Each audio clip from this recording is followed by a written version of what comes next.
Hi there, my name is Wendy. Thanks so much for joining me today. I'm super excited to show you this really fun trifold pocket card that we're going to make today.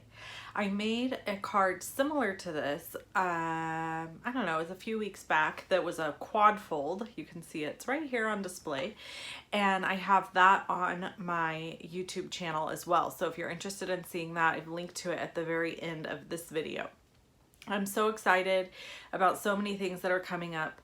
We have a really awesome PJ paper party that's going to be happening in June. I just closed out my May class to go, which was a punch art class that I partnered with Rhonda Wade to do. And I'm so excited to announce that we are going to be donating $495 just from the people that signed up for my class. And I know she is donating about that same amount. So together we have raised nearly $1,000 to give to the Partnership to End Human Trafficking organization. I cannot wait to send them this check. So I'm going to be creating the check and I'm going to make a special card to send to them and mail it off that way. I could donate online, but I just really want to make them a card so they can see what we do and they can see that card making was a contribution to this project that they're working on. If you are interested in the information about donating to the Partnership to End Human Trafficking, I have linked to it below this video because they can still use donations. I'm sure of that. Okay, so we're gonna go to my desk, my stamp desk, and we are gonna make this beautiful card. Let's go do that now. Okay, we are gonna get busy making this trifold pocket fold card. Trifold pocket card. Too many words. Anyways, Memorable Mosaic is the stamps that I'm using along with the matching punch. It is a bundle in the new catalog. This fantastic, gorgeous mint macaron ribbon. We've got 4 inks, mint macaron, soft suede, crushed curry, and terracotta tile, which by the way, make a beautiful color combo. And then we're using the Mosaic Mood Designer Series paper. I've got a piece of soft suede here. It's 12 by 12, so there was no cutting involved. I'm going to score it at 4 inches and 8 inches, and I'm going to turn it and score it at 4 inches. And then I'm going to fold up the bottom to make the pockets. And I don't use any adhesive. I just fold it up, and then we're going to fold it over each other. So you'll see how I do that. The measurements and all the supplies are listed below the video. Buddy, no. But, sorry about my dog. I've restarted this video twice now, so you guys are going to have to live with the dog barking. And so you can see here, I'm kind of scooching it so that it's not right on that score line. The reason for that is simply that I want the card to fold together nicely, and honestly that's the only way you can do it, is to make sure that it doesn't like encroach on the seams. So we're folding it all using the bone folder to burnish the edges, and now I'm going to do all my layering. The front and the inside pieces, the big layers, are cut at 2 3/4 by 7 3/4, and the pocket layers are cut at 3 3/4 by 3 3/4. I said that wrong. These pieces that I'm putting adhesive on right now are cut at 7 3/4 by 3 3/4, and the pocket pieces are 3 3/4 by 3 3/4. Okay. I used a bunch of different DSP because I wanted it to be colorful and fun, and that's what we're doing. And then we're going to use the punch to make the little half moon shape in the pockets. And now we're going to chit chat. Story time. So story time is all about my hubby. So he got home on Monday. You guys are watching this on Wednesday. I'm actually recording this the morning of Monday. So while I'm recording this, I still have not seen him. He has been gone for a long while. He's been gone for like 18 days, 2.5 weeks. I don't know. He left on April 25th. And I haven't really talked about it because it does weird me out just a little bit to like announce to the world that somebody that lives in my house normally is gone. But here's what I think is interesting. people always say, don't tell people when your husband's gone, as if I'm not capable of taking care of myself. Because here's the deal. I grew up with a single mom. Y'all, well, there never was a man in the house. There's a million women out there living all by themselves, and they doing okay. I mean, seriously, like, I guess it's never good to say, like, oh, somebody who lives here normally isn't here right now. But I got to thinking about this, and I was like, you know, it really is like an old school way of thinking to think that just because my husband gone puts me at more danger. Here's the thing, like, him being here doesn't guarantee me safety. And it was kind of this whole process I had to walk myself through, because when he's gone, I don't sleep as well. I'm like listening for every sound. I'm extra paranoid and like on alert. And so I was thinking about it, and I was thinking, you know, in all truth, I'm probably safer when he's gone because I'm way more aware. Like, I am tired, y'all. I am so tired. Why am I tired? Because I have not slept good since he's been gone. Like, I've been staying up till like midnight, getting up at 5 o'clock in the morning. It has been miserable. I cannot wait for this man to be home and sleep in my bed with me, because it gives me so much comfort. So anyway, I just had to share that little thought process about sharing when somebody's gone out of your house. They always say never say when your husband's gone, but like, honestly, so what about all the people in the world who don't have a significant other? I mean, does that make them less safe? I don't know. I have a gun. So please break into my house. Try to hurt my child. Let's see how that goes.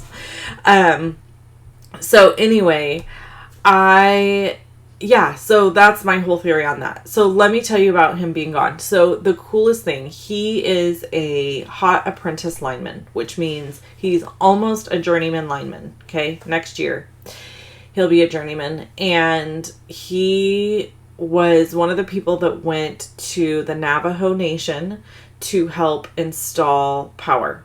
This trip has been so like wonderful for him, because he has got to heat up or turn on power in homes that have never had power. So literally, like, there was a family who did not have power. They have like little kids in college. And when they turned the power on, they came running out. The mom was crying, and they were like, we haven't had power in 12 years or something like that. I mean, can you imagine? So they live on the Navajo reservation in Arizona, and I had no idea that this is a whole problem. Like, you guys, there are tons of people without power in the US, and I had no idea. So the deal is that they have had no power on this reservation. There's 15,000 homes without power. So my husband got to be part of turning power on for some of these homes. And it's like a 20-year project. It's going to take a long time because it costs a ton of money to run power out to these places, because they have to set poles and they have to pull in the power, and it's a major thing. So he was there for all that time helping turn power on for people and setting poles and getting things done. And it was really like such an honor for him to be involved in that. And I guess they did like a appreciation dinner. Well, they did a couple of them, but one of them they did, he said it was so like touching. All the families that they had turned power on for had showed up at the appreciation dinner, and they had like Navajo food, and he said it was really cool. Like, they spoke all in Navajo basically for the whole dinner. And so it was neat. So the best story is that my husband is old. Okay. He's not old. He is 44, but in the industry he's in and what he's decided to do with his life, that is very old. Okay. 44 is very old to decide I'm going to be a power lineman. Most people, well, when he decided it, he was like 40, but most people decide to do this with their lives in their 20s. So the people he competed against to get the job were like, 23 to 30. And most of the people he works with are, I don't think there's anybody his age or older than him in the yard. They're mostly, like, the oldest guys are like in their late 30s, and they've been doing this for like 15, 20 years. So he got the title, the designation of Cranpaw, because our last name is Cranford, as you know. So they call him Cranpaw at work. And it's just like this funny thing. And they constantly harass him for being old. I mean, it's just endless, which is normal because that's what boys... Oh, Truvy. That's what boys do. Boys harass each other and pick on each other. And I think especially in like those types of industries where it's predominantly male, like firefighters, cops, linemen, like all these types of jobs, they're very, I don't know, it's just part of their thing. Like they beat on their chest and they make fun of each other. So anyway, that's been his thing. So he has all of his equipment that he uses for work has had Cranpaw written all over it. So apparently in Navajo, the word for grandpa is Che. So now that's what they call him. And so he's hoping that his nickname has now officially changed from Cranpaw to Che. So anyway, I thought that was a really fun story. So when they had the appreciation dinner, they gave him his little... like, I guess one of the ladies bought all of them an arrowhead from a flea market thing that they went to. And I guess each arrowhead has a different meaning. And so they gave him his last, and they said something like, we saved the best for last.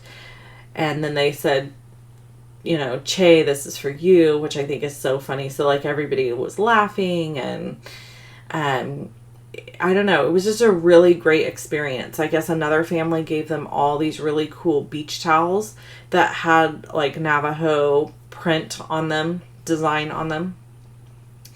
And so he's just been very touched by the entire experience. And there's been lots and lots of fun stuff that he's learned and got to be a part of. And it's been a wonderful experience. So at home, it's been an interesting experience because I've had to mow the yard, which I've never had to do in my life. I've never mowed in my life. I'm 38. I've never mowed. But there was no choice. Like, our yard was going to look like a jungle if I did not mow. We've literally not talked about the card at all, which, at this point, I feel like nobody comes to my channel to talk about the cards, but hey, it's okay. So that's the finished card. You can, tie it and untie it, and you put the little slippers in there. I'm going to do that now. So anyway, and you can write on these whatever. I always think these would be great cards to do like coupons on, like, good for one day at the spa, or attach gift cards to them. Now my dog is snoring. Anyways, so for me, it's been an interesting experience having him gone. I've had to mow. I've had to make sure I stayed on top of the trash, like taking it out to the curb, because that's something he always does. Like, I never have to do that. And just in general, I think I realized he provides more support than I thought he did. Because I think it's easy when you're married to just kind of be like, you don't help enough, or you don't, whatever. And so, it's been good for me, for him to be gone and be like, oh, he actually kind of does a lot around here. That's kind of okay. All right. I need to be nicer. So anyway, this is the finished card. That's the story about my hubby on the Navajo reservation. I'm seriously considering doing a fundraiser to send money to these people for their lighting project for their electrical project. So we'll see. Okay, so the 2 videos that you see here, you can click on the circle with my face. Please shop with me at shop11stampin.com, and I will catch you on the next video. I hope you have an awesome day. Links are below.